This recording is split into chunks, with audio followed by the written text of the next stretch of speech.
कुछ आते जो दिव्य करम कर नाम अमर कर जाते हैं। दादा लेखराज, जिन्हें प्यार से लोग लखी बाबू भी कहते थे, कोलकाता के जौहरी से लेकर ब्रह्मा बाबा बनने तक के इस सफर ने लोगों को एक आध्यात्मिक मार्गदर्शक दिया। तेरे द्वार खड़ा भगवान हो,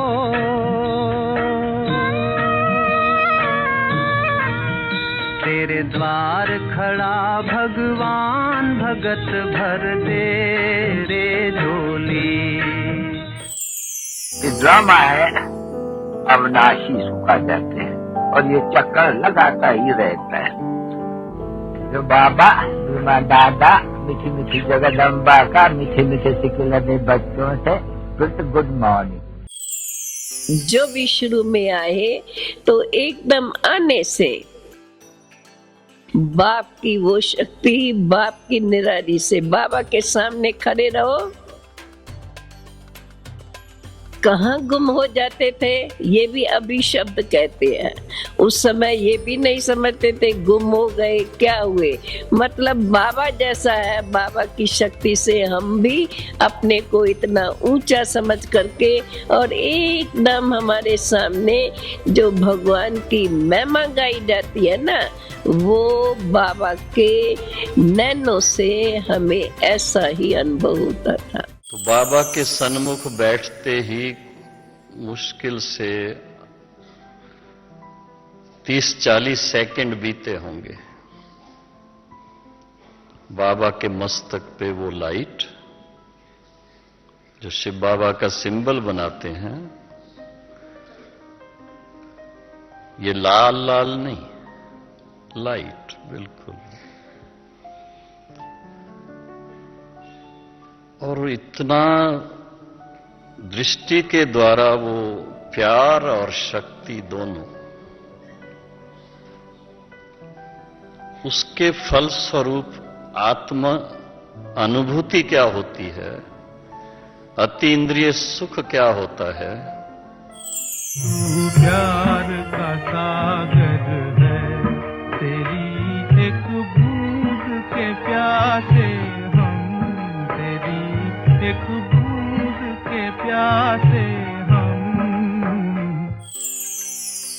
आध्यात्मिक जगत के एक ऐसे युग पुरुष जिन्होंने कलयुगी रात्रि को ईश्वरीय ज्ञान की मशाल से रोशन करने का बीड़ा उठाया, जिन्होंने अपने एक एक सदकदमों से लोगों को नवयुग लाने का रास्ता दिखलाया, नारी को स्वयं से आगे रख देवी सा सम्मान दिया।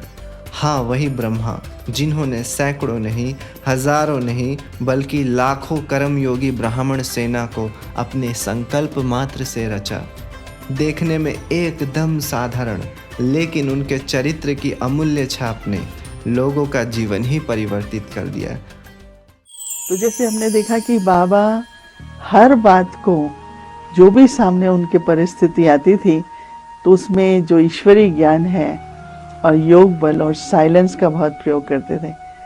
हम बाबा को हमेशा ऐसे देखते थे कि जैसे हम मन में बहुत बातें ले जाते हैं, कोई ऐसी परिस्थिति भी होती है तो बाबा बहुत गंभीरता से सुनते थे, और सुनते भी जैसे कि बाबा साइलेंस में भी जाते थे बहुत, और साइलेंस में बाबा फिर उसके बाद 2 शब्दों में जो भी हम बात सुनाते थे बाबा उसका जवाब भी देते थे।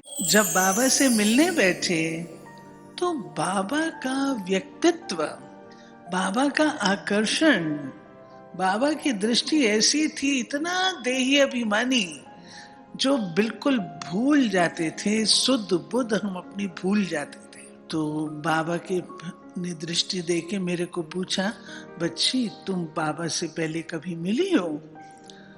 तो बाल बुद्धि, अनुभव तो था नहीं। तो मैंने कहा बाबा नहीं मैं पहली बार मिल रही हूँ।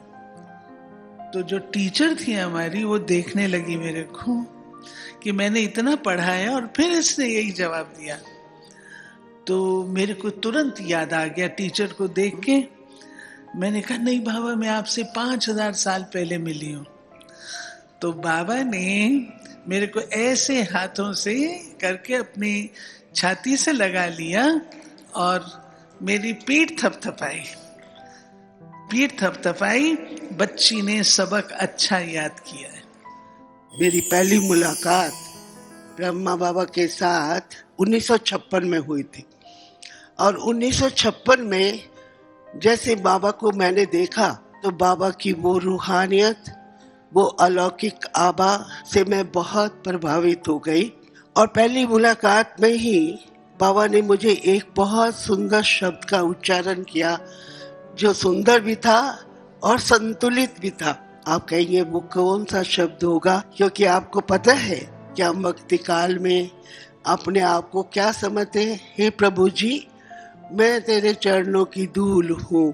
तो बाबा ने कहा, बच्ची, मेरे को देखते ही कहा, बच्ची तू चरणों की धूल नहीं है, तू भगवान के मस्तक की मणि हो। तो जब मैंने ऐसे शब्द बाबा के मुख से सुने तो मेरे जीवन की धारा ही बदल गई। नहीं भूलेंगे बाबा वो तेरा प्यार, नहीं भूलेंगे बाबा वो तेरा प्यार। मधुबन में जो दिया है, मधुबन में जो दिया है। ये वही शांति स्तंभ जिसके नीचे तपस्वी दधीची ऋषि समान ब्रह्मा बाबा की अस्थियां एक लाइट हाउस बन विश्व भर में शक्तियों का प्रवाह कर रही है। आज 18 जनवरी फिर से ऐसे महान पुरुष की याद दिलाती है। मधुबन का जर्रा जर्रा, हर एक कण कण उनकी गाथा सुना रहा है। नहीं भूलेंगे बाबा वो तेरा प्यार, नहीं भूलेंगे बाबा वो तेरा प्यार। राता जी ने दादी को समाचार सुनाया कि ऐसे ऐसे दादी का समाचार आया है कि बाबा नश्वर चोले से अपने अव्यक्त चोले में चले गए हैं। मेरे मन में जो समय विचार चल रहे थे, जब बाबा नहीं होंगे तो मुरली कैसी होगी, जब मुरली नहीं होगी तो स्टूडेंट्स कौन आएंगे, सेंटर्स कैसे चलेंगे। ये द्वंद्व मेरे मन में बड़ी तेजी से चल रहा था। प्यारे बाप दादा ने गुलजादा दी का तन लेकर बच्चों के मन के चलने वाले सब प्रकार के प्रश्नों के बहुत सुंदर उत्तर दे दिए। तब बाबा ने कहा, जैसे मुरली चलती थी वैसे ही मुरली चलेगी,